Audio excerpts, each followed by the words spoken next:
thought that the silver price would stay above $20 this summer.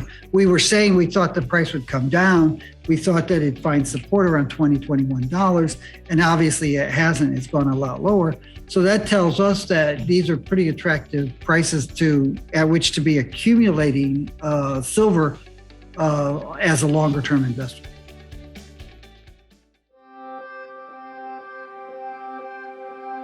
To meet the growing global demand for a cleaner, greener future, supported by alternative fuel materials, Argentina Lithium and Energy Corp has assembled a first-rate team of experts to acquire and advance the best lithium properties in the world-renowned Lithium Triangle.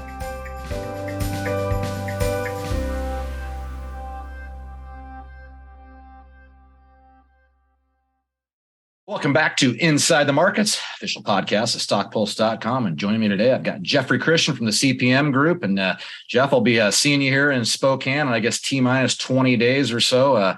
Going to talk some silver. So I guess good to connect with you. And I guess let's pull back and give me Jeff Christian's macro view of what this market looks like. Well, the market's really sloppy right now. You've got to treat you've gone from a period time in the first several months of the year where people were certain that we were going to have high inflation and high interest rates and then recession. And now it's really a broken field. So, there are still people saying, well, we're going to have high inflation. And inflation is going to stick around for another 6 months or 12 months or so. But there are signs that it's coming off a little bit. We're not going to have a recession, a deep recession. Statistically, we're in a recession, but you have very strong economic conditions. We will have a deeper, nastier recession, but it's maybe a year away from now, because I think the monetary authorities have the tools to keep this thing going for another 12 to 18 months. So I think that, you're going to have a real sloppy market where people are not sure where the economy is going. Meanwhile, you've got issues with China, you've got issues with Russia, you've got issues within Europe, and you definitely have issues within the United States politically. So it's just going to be a sloppy market. Our expectation is that, between now and when we see you in Spokane, the prices could be a little bit weak, simply summer doldrums and people are pulling back and they're trying to figure it all out. Our view is that when they come back in September, they're going to be saying I should have more gold and silver in my portfolios than I do right now. So I do think that the prices will start to strengthen. I don't see them running away sharply in the remainder of this year, but I do think they'll be strengthening. And I do think that you'll see some rejuvenation of investment interest in gold and silver. Yeah, let's I guess dig a little deeper into the precious metals here and talk about where they are in the cycle here. I think you've been a proponent of silver's probably right in a good trading range right here. I'm sure it's got maybe a few bucks in it, but it's probably got a good home here. Maybe gold census 2000. But what do you look for as we head into the new year? You mentioned September, they come back. You see a blow off top here in gold or just a steady incline? We're looking for a slow and steady increase in gold. Obviously, that's going to depend on what's happening politically around the world and in the United States. And, that's good. That's looking nastier and nastier. But I think, I think you'll see a slow and steady increase in gold prices after August, as people just sort of reevaluate it. I don't think that it's going to be this mad rush like we saw in July and into August of 2020. I think it's a much more slower, steady increase in investor purchases of gold and silver. And we thought that the silver price would stay above $20 this summer. We were saying we thought the price would come down. We thought that it'd find support around $20, $21. And obviously it hasn't. It's gone a lot lower. So that tells us that these are pretty attractive prices at which to be accumulating silver as a longer term investor. Yeah, let's move the talk over here to the junior resource sector here, where a lot of these charts are just they're sad, I guess is what they are. But boy, with those come a major opportunity.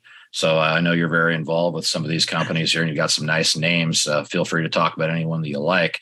But what kind of hits the CPM wheelhouse here? Yeah, it's interesting.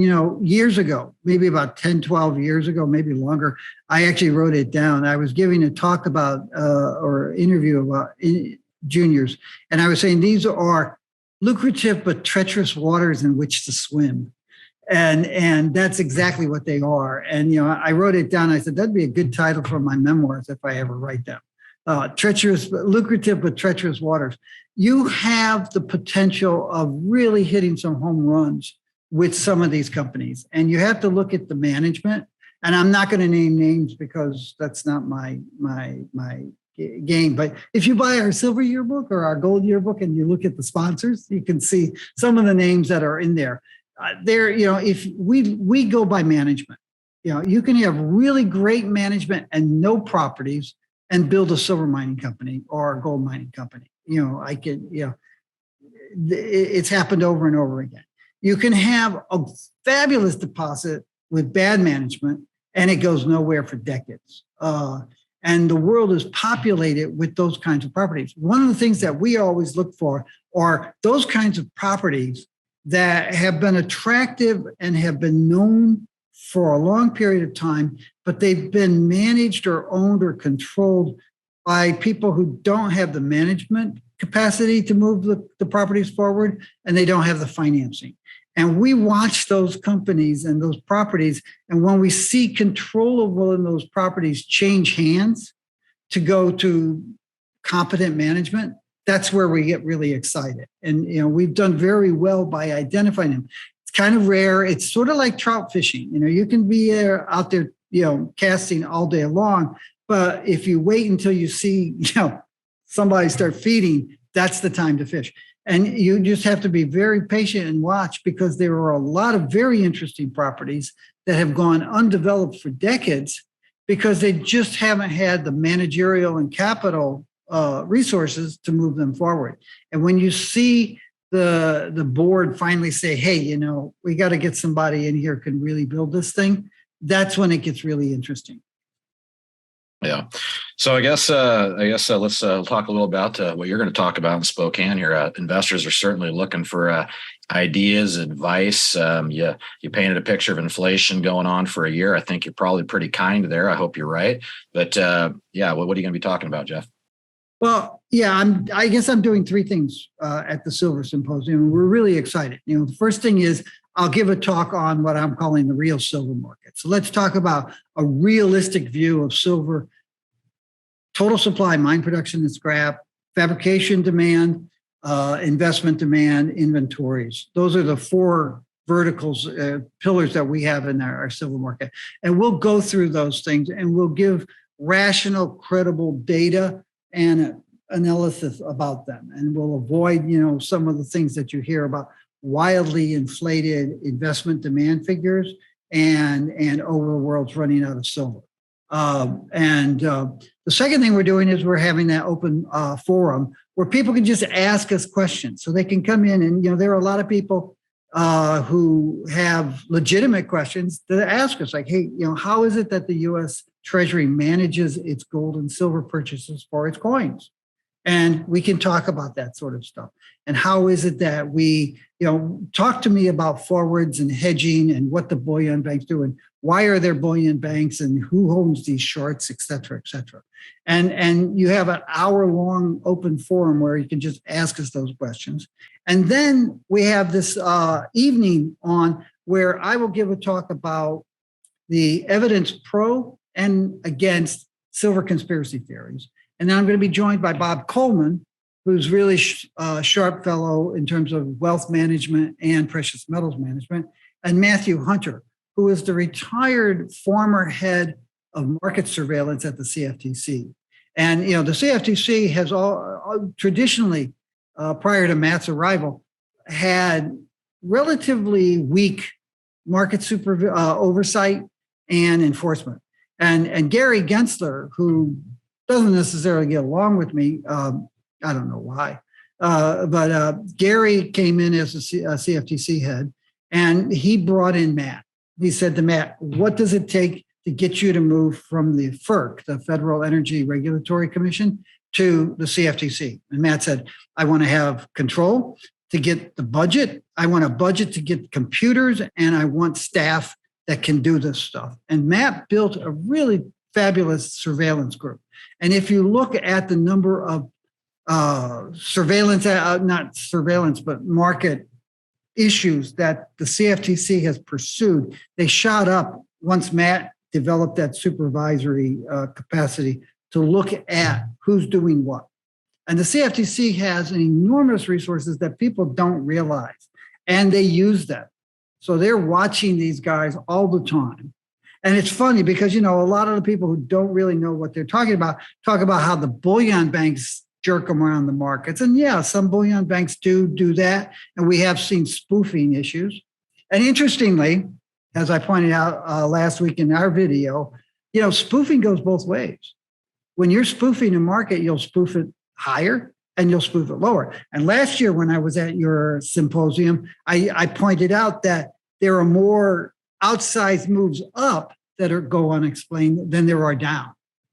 But Matt watches, when he was at the CFTC, he developed a capacity to watch that stuff. But the other thing that he'll probably talk about is, for all of the negative press that the bullion banks get, institutional investors, some of them, a few of them, probably have a much worse track record in the way they handle the markets. And I'm hoping that he'll talk about that a lot of times. There is a joke. There is a bank that used to be the largest bullion bank, trading bank in the world. And the joke within the bullion banking community was that they paid CPM Group to never point that out, because the guys on the internet would target JP Morgan and trash JP Morgan, when in fact this other bank was much larger thing. Unfortunately, they didn't pay me, but they were a much larger operation than JP Morgan for decades.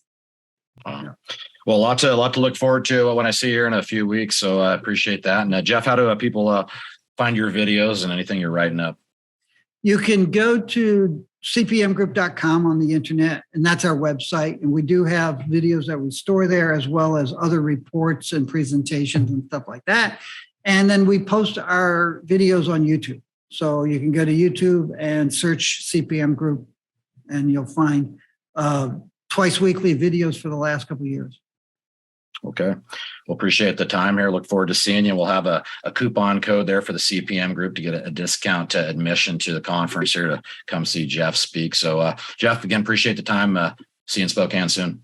I appreciate it. And we're really looking forward to being there.